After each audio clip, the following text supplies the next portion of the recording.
Hello, welcome students. You are watching a science class on chapter 4, namely what? Pollination.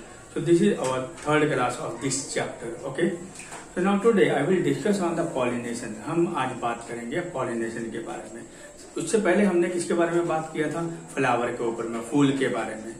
जब फूल के बारे में समझेंगे तभी हम पॉलिनेशन के ऊपर हम समझ पाएंगे. ओके. तो आज हम डिस्कस करते हैं पॉलिनेशन के बारे में. ये पॉलिनेशन का मतलब क्या है? पॉलिनेशन का मतलब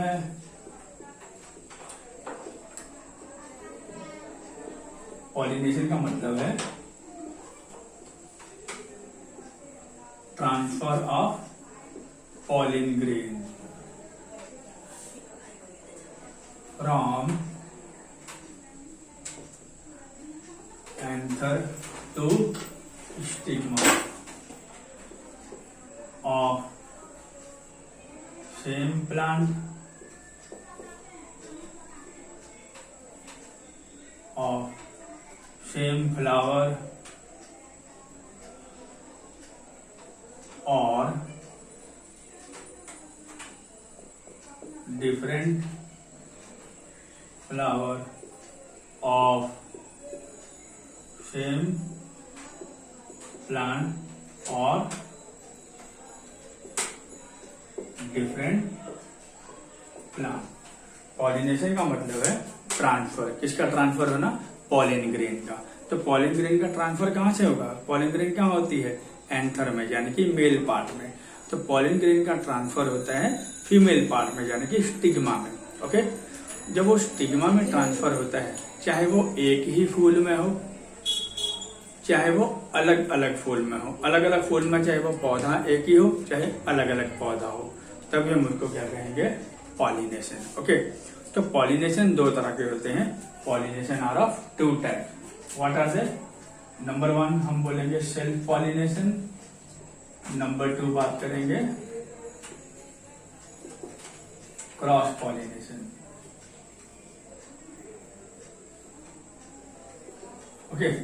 सेल्फ और नंबर 2 क्या बात करेंगे? Cross pollination. अब देखो, सेल्फ पॉलिनेशन किसको बोलेंगे? सेल्फ पॉलिनेशन उसी को कहेंगे जब when the transfer of pollen grain from anther to stigma of the same flower or different flower of the same plant, एक ही पौधा में अगर ट्रांसफर हो तभी हम उसको क्या बोलेंगे? Self pollination. अगर अलग अलग पौधा हो तब हम उसको क्या बोलेंगे? Cross pollination. बोलो, क्लियर हो गया? तो इसको कैसे लिखेंगे?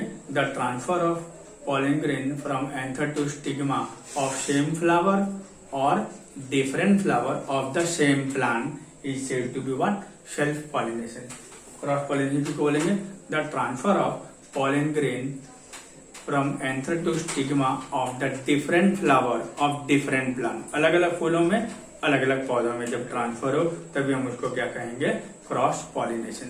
तो याद रखोगे, क्रॉस पॉलिनेशन के लिए अलग अलग एजेंट का होना जरूरी है. इसमें अलग अलग यानी कि प्राणी पार्टिसिपेट करते हैं तभी ये होगा. शेल्फ में किसी की जरूरत नहीं पड़ती है. शेल्फ में अपने हवा चलेगी अपने से, यानी कि क्या हो जाएगा? जो पॉलिन ग्रेन है वो स्टिग्मा में चला जाएगा. मगर जो क्रॉस है उसके लिए अलग अलग चीज का सहारा लेना पड़ता है. नंबर 1 बटरफ्लाई, मधुमक्खी, पंछी, इंसान, पानी, ये सब के द्वारा यानी कि क्या होता है? पॉलिनेशन होता है.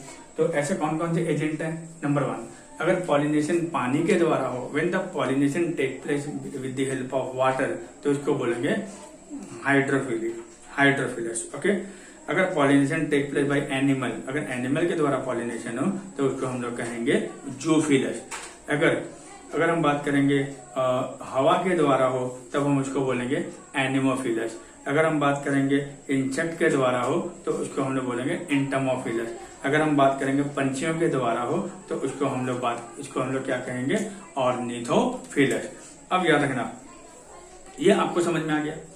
तो इसके पॉलिनेशन के लिए स्टिग्मा का एक खास प्रॉपर्टी होना चाहिए, यूनिक होना चाहिए. वो क्या है? स्टिग्मा शुड बी स्टिकी होना चाहिए, ताकि पॉलिन ग्रेन उस पर आएगी और वो पॉलिन ग्रेन क्या हो जाएगी? वहां पे चिपक जाएगी.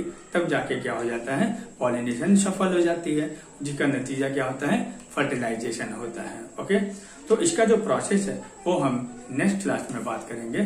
तब तक आप इसको स्टडी कीजिएगा, पढ़िएगा, फिर हम नेक्स्ट क्लास में फिर मुलाकात करेंगे. तब तक बाय बाय.